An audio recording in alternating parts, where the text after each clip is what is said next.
आज हमने fibre glass के प्रोडक्ट्स और आइटम्स का स्ट्रेंथ टेस्ट करेंगे। ये प्योर फाइबर ग्लास आइटम्स के बने होते हैं जो अनब्रेकेबल होता है। ये प्योर फाइबर ग्लास का आइटम है जो अनब्रेकेबल होता है। अगर हम इस पर 100 kg वेट भी डालें तो इसको कुछ नहीं होगा।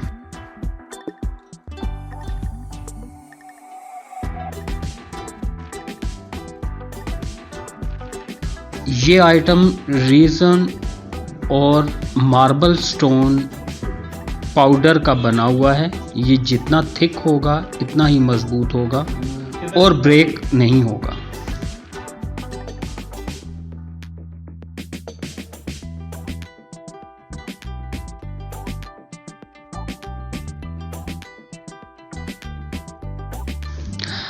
ये फर्नीचर की लेग्स के तौर पे यूज़ होता है, जैसे कि सोफ़ा, अलमारी, बेड्स। इनकी टांगें काफ़ी मजबूत होती हैं क्योंकि इनके ऊपर काफ़ी वज़न होता है, लेकिन ये ब्रेक नहीं होता।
कुछ डेकोरेशन आइटम्स थिन होती हैं जो ब्रेक हो जाती हैं, लेकिन जब ये वुड पर इंस्टॉल हो जाते हैं तो और भी मजबूत हो जाते हैं।